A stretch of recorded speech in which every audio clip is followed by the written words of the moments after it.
అందరిని టచ్ చేసావు, అందరి గురించి మాట్లాడావు, శ్రీరెడ్డి గురించి కూడా ఎక్కడో ఒకటో రెండో మాట్లాడావు. కానీ అన్నేళ్ళు ఆవిడ తిట్టని పర్సన్ లేదు. పవన్ కళ్యాణ్ గారిని, చంద్రబాబు నాయుడు గారిని, ప్రతి ఫ్యామిలీ వాళ్ళ ఫ్యామిలీ ఉన్న పర్సన్ అందరినీ మాట్లాడారు. ఆవిడే ఇంకా ఏం చెప్పిందంటే, ఎప్పుడైనా నన్ను దొరికిపోతా, ఎక్కడో దగ్గర దొరికిపోతే అప్పుడు మరి నన్ను వైఎస్ఆర్సీపీ వాళ్ళని కూడా గుర్తించరని చెప్పింది. ఇప్పుడు మరి దొరికిన శ్రీరెడ్డి అంటే ఇప్పుడు శ్రీరెడ్డి పరిస్థితి ఏంటంటావు, ఏం చేస్తుందంటావు, నీకు తెలిసిన విశ్వసనీయ సమాచారం ఏంటి? నేను చెప్పేది ఏంటంటే, దొరికితే నన్ను వైఎస్ఆర్సీపీ కాపాడదా అన్నావు. అసలు వైఎస్ఆర్సీపీయే జైల్లో పోబోతుంది. ఇప్పుడు ఎవరిని ఎవరు కాపాడే పరిస్థితులు లేరు. అంత టైటానిక్ ఇది.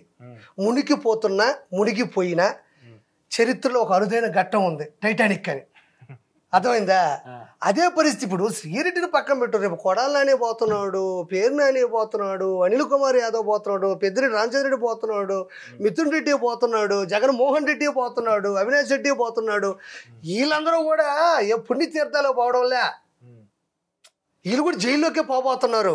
ఈవిడు వాళ్ళేం అడగొద్దు, వాళ్ళ పరిస్థితుల్లో వాళ్ళ బాధల్లో వాళ్ళు ఉన్నారు. అది కూడా ఏంటంటే అధికారికంగా వీళ్ళు నెక్స్ట్ వచ్చే 30 సంవత్సరాలు వైఎస్ఆర్సీపీఏ అన్న అత్యుత్సాహంలో ఏ తప్పుని కూడా కప్పి పెట్టుకోలేదు, ఏ తప్పుని కూడా మూసివేయలేదు.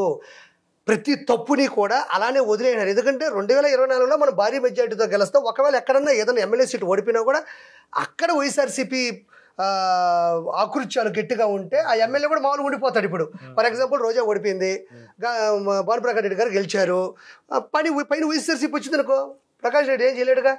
అలా ఇలా మాట్లాడుకొని వీళ్ళందరూ కూడా తప్పులన్నీ కూడా అలానే వదిలేశారు.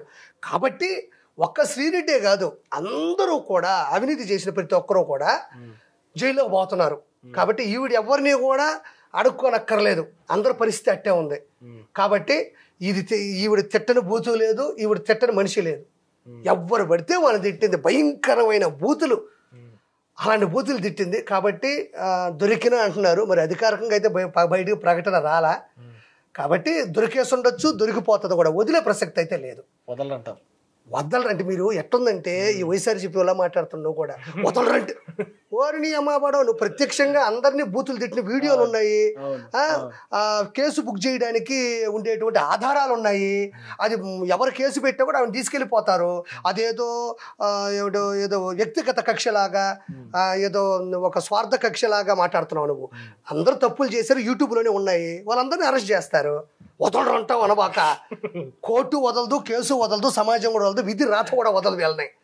కాబట్టి అది ఆవిడ చేసింది పాపం, వైఎస్ఆర్సీపీకి చేసింది. ఈ రోజు ఏమైంది, భయపడిపోయింది. ఇప్పుడు ఒక వీడియో కూడా చేయట్లేదు, మధ్య వీడియోలు చేయట్లేదు, కామ్ అయిపోయింది. దేనికైనా ఒక రోజు వస్తుంది కదా. ఇప్పుడు రావణాసురుడు చనిపోవడానికి కూడా ఒక టైం పట్టింది. అది